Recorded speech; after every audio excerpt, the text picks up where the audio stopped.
So we discussed charity and giving back and community and just the power that comes when we're sharing, because we all have parents, right? None of us asked to be here. None of us asked for the parents we were born to, right? None of us asked for the neighborhoods we grew up in, right? So the older we get, we start to realize life is something that we're all going through. It's like we're all going a million miles an hour screaming into the night, right? But we're all on this roller coaster together. One of the things playing sports does is it helps athletes learn how to work with others. It helps us learn how to know the limitations of ourselves and why we need other people. So when our playing careers end, that bond, it's not, I don't want to say it's broken, because that bond will always exist. It's just the environment. We're going to be in a season of life. Just that season of life has ended. So when we're talking about fitness, are there any nonprofits in the space of fitness that you would recommend, or you've worked with, or anybody you'd like to draw attention to for others to look to or support or engage with to learn more about? When it comes to charity and fitness, I mean, there's so much out there to where you are giving your time versus, just making a donation. And of course, the number one thing is definitely Special Olympics. Giving your time to spend time with those kids. Just not necessarily the part of doing the fitness piece, but just talking to them. They enjoy that as far as talking about sports, and as far as even playing the game with them. I know one of the biggest thing that that I did in college that kind of put the full circle thing as far as giving back is when they asked athletes to go visit the Children's Hospital over at Vanderbilt campus. Now that was a big eye opener too. To just if you ever have visit Children's Hospital, you just see the way that we've been blessed. You as an individual, as an athlete, to when you see these kids in certain situations or whatever they're going through, that they didn't have the opportunity to be blessed as far as us to be able to play this sport because they are fighting a certain disease. Well, I don't want to say a disease, but a certain symptom that they're fighting, may it be physical or mental, and that kind of to me was a push to be like, being able to play a sport is a blessing that you definitely should be thankful for and grateful for. And when you get to a certain epsilon of your sport, you can always be like, you know what, I'm doing it for myself, but at the same time, I can also do it for those that can't. Because you've seen the level of kids or even adults to where they wish they could be on the level you are. You push yourself so hard to get to that level, but it's like they never had the opportunity to push themselves. It's two different things. I don't want to feel like I'm going off on a tangent, but it's two different things to where you have two athletes, one that's pushing themselves to get to a certain level, and one that's going half at it, average. When you have one that's pushing versus when you have one that's pushing themselves and one that can't push themselves because of certain symptom, but they wish they could. It's like you have more sympathy for that individual versus for the athlete that just that's giving average work, that's not really pushing themselves. And when you look at it that way, in a sense, that will make you want to push even harder. What's the relationship between athletics and a community? Oh, good question. The athletics and community. Within athletics, you had the camaraderie, and that's as I'm getting older, that's one thing when I talk to ex-athletes, that's one thing that's 100% across the board. Like, what do you miss about it? About sports? And everybody always says the camaraderie about being around each other. And just, we're all going for a certain goal, one purpose in mind, win, win, win, win. So now when you put fitness into it and you get into a community, you can have a community of fitness people, not fitness people, a community of those that want to be in shape. And within that community, what it is, we all are trying to be the best version of ourselves. So we're all trying to be healthy. We're all trying to be fit. We're all trying to eat the right foods. So within that community, it's more like we keep each other accountable. And that's the big thing a community does, is keep each other accountable. For example, if you're within a community and you don't show up at the workout, so what's going to happen? Somebody within that community will call you and be like, hey, B, you didn't show up today. What happened? And for whatever reason you give, and then they'll be like, okay, that's cool, AB, take care of that. But, let us know that you're not going to be there, and please show up tomorrow. 9 out of 10 times, you're going to be like, wow, that made me feel good, the fact that somebody called and checked on me to see where I was and why did I miss boot camp this morning. And they're telling me, well, next time don't miss it. And that's the accountability that you have within a community, to where you have some people that's going to help you push, regardless of what's going on in your personal life. They're still there to make sure you could be the best version of yourself. And people are competitive when it gets to business, and I can see that. But when it comes to diet and fitness, there's no competitiveness, because we want our individual to be healthy, because this is more life. Because I would rather see AB be the best version of himself versus coming to see AB laid up in the hospital because he didn't take care of his body. So that, as far as the competitiveness of that, it shouldn't be no competitiveness, because we're within a community where we want each other to be healthy so that we can see each other and see each other. Perfect example would be like right now. We know we're going through this COVID right now. So it's like we're speaking through virtual right now, but really we're thinking like, hey, B, I'm hoping you're taking care of yourself as far as outside of this, wearing your mask, going out. So one day, me and my family come up to Vegas and kick it with you, and relax, break bread together. And I'm hoping you're taking care of yourself in that way. I'm not going to be like, shoot, I hope AB's going out there without a mask and not taking care of himself. So next year, I'm going to go visit AB, but I'm visiting AB in the hospital versus visiting AB at home with his family. You see, so there's a difference when it comes to business, because people are competitive when it comes to business, yeah.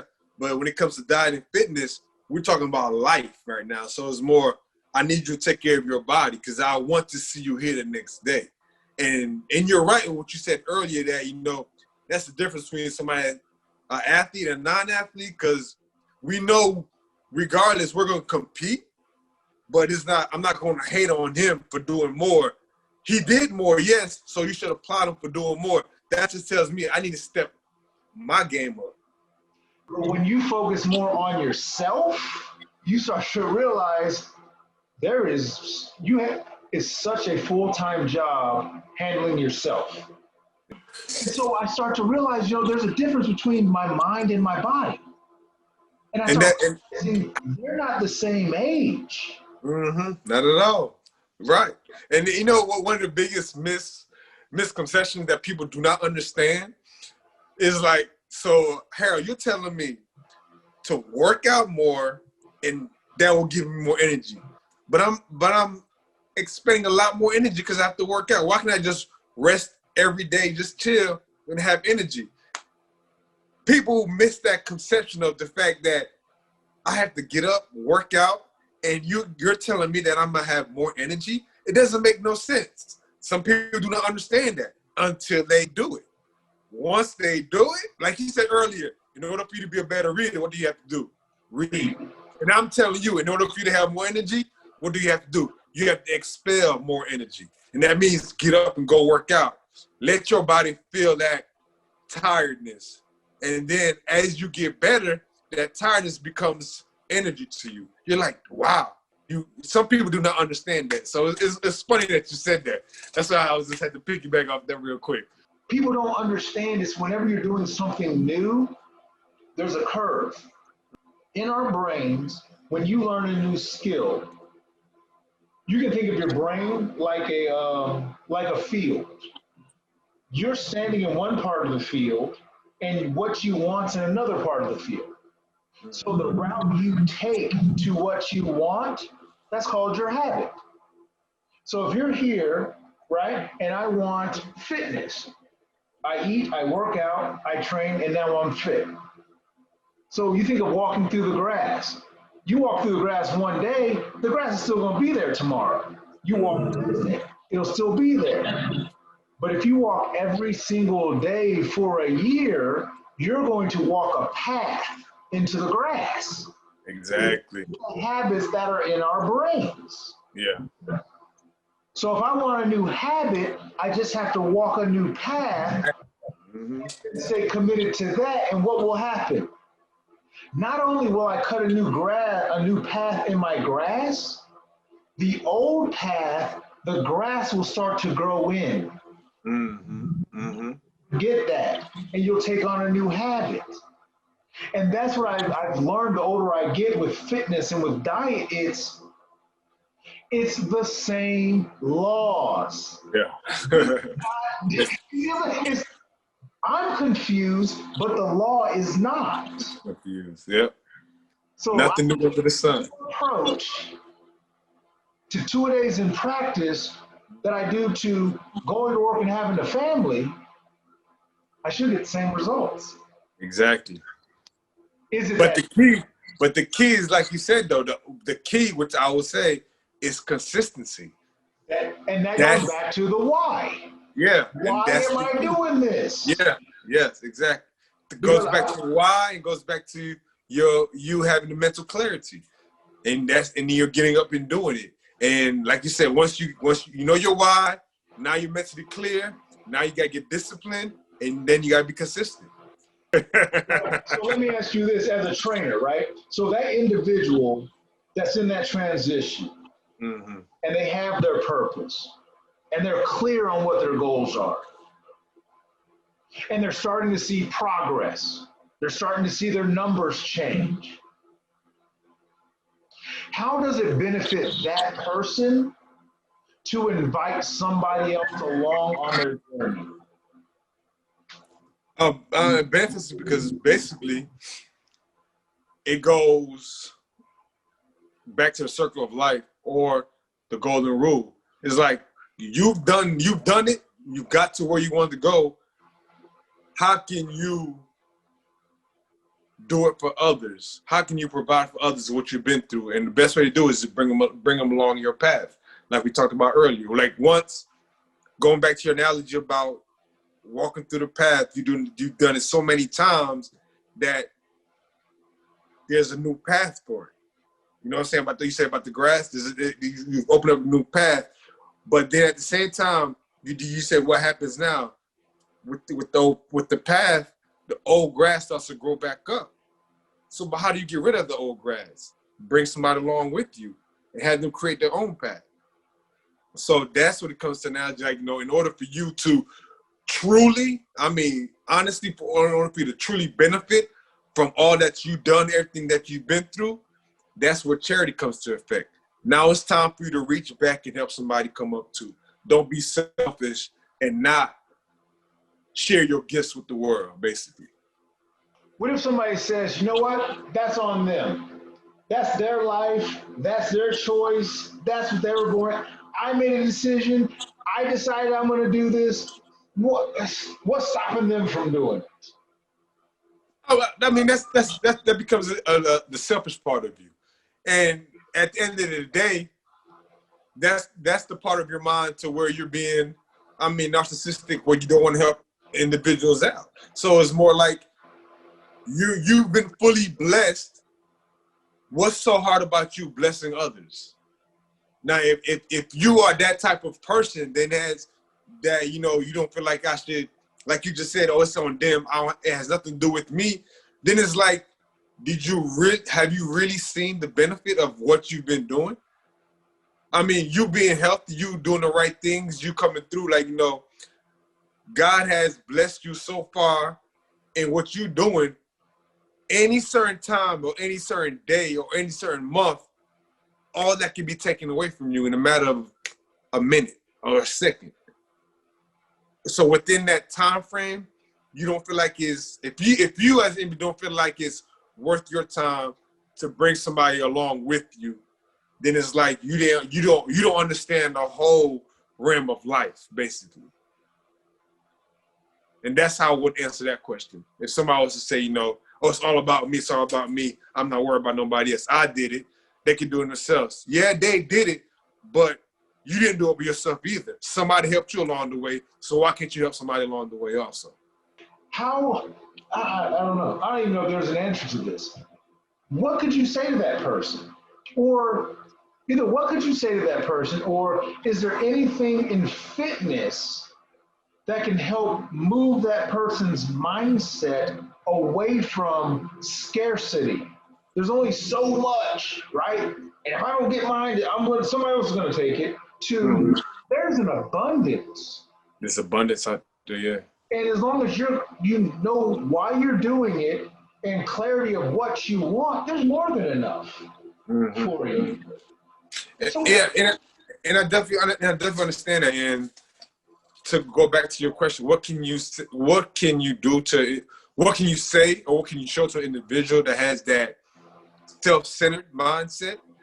And I think the biggest thing is not let me tell you what you're gonna do, but let me show you. When I say about let me show you, is like, I mean, using me and you as an example, say I was the self-centered guy and you was the fitness person, and you're like, you tell me, Harold, you're too self-centered, you've done this, but you're not willing to help.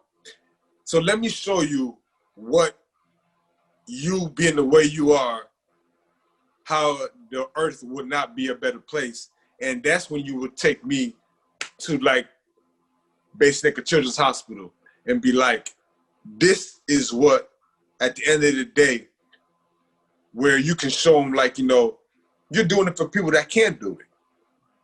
You know what I'm saying? It's like, you know, these are kids that, or adults that, you know, they wish they could be in your shoes to be like, I wish I could get in better shape like you, Harold, but you're not willing to help me because you're so self-centered.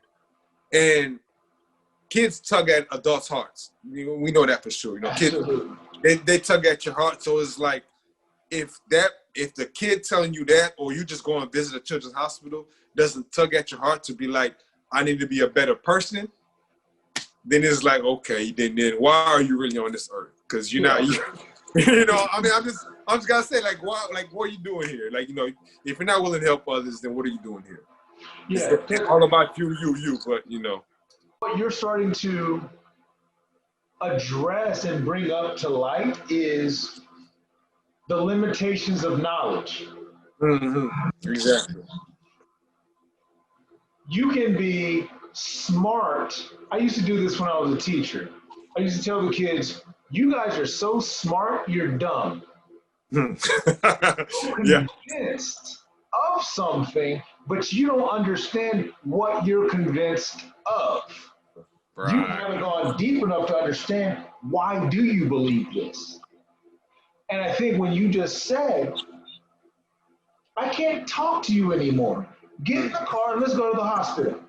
2 hours later, you tell me what's going on. Yeah. And I think that's where fitness, diet, we spend with technology, we spend so much time in our heads and in our phones. Like we kind of forget, go outside. Yes. We're external creatures. Yeah, right. Go back to what's normal. So there is that level of almost centering within ourselves. But it's not something that is unattainable. Exactly, yeah. To do this, again, I think is if we can ask ourselves the right questions or look at things a different way, it's going to reveal itself. Yeah. I think like a sculptor, right? A sculptor creates their image by taking things away, not by adding things to. Yeah. We're convinced in our society, I've got to get. Yeah. No, giving is getting. Exactly. Charity. That is the. Somebody made a statement saying, after COVID, if you come out of COVID worse than when you came into it, Mm. you're your problem. Mm. Mm. But if you came out of COVID better than when you came into it, you're your solution.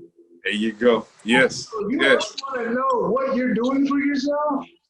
Mm. Ask yourself, is my life better right now because of COVID or worse? Because the only Yeah. thing we all have, Yeah. Time. That's it. Hey, it's crazy you say that, because I remember when it first hit, and when as far as the gym and everything. So there was this lady, she wanted to interview me and she was just saying about the COVID 10, like how's it going? I was like, I was straight. I was like, right now it's not going too good. I mean, this COVID, it hit the business hard. But she was like, how long do you anticipate this? I said, right now my mind is saying towards the end of the year. But then her question is, how do you see yourself coming out of COVID? And I said, no, mentally, I see myself coming out of COVID better than I went in before. And she was like, why? Because right now in COVID, all I got is time. If I don't take advantage of this time of making myself better, what was the point of COVID? You know what I'm saying? Like, what was the point of COVID? It's like, so instead of me sitting in my sorrow, be like, dang, I'm not doing as much as I used to, but there's other places as far as training clients, but there's other places in my life where I can get better. You know what I'm saying? And one thing about this COVID for me on a personal level is like, I've been able to spend more time with my family, with my kids, you know what I'm saying?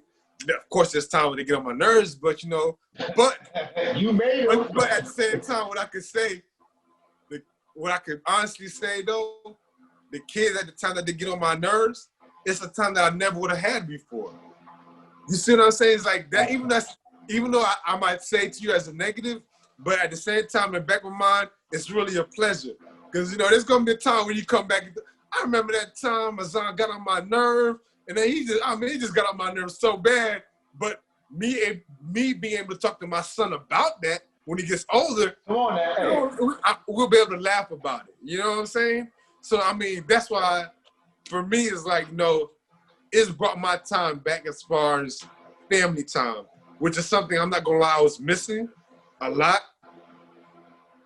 So it's like now it's like I could be like, I'm able to connect with my kids more and to be like, the little arguments we have, I would have missed, and then we wouldn't have much to talk about when we got older. You know what I'm saying? So that's to me, I'm looking more on the positive side of COVID versus the negative side.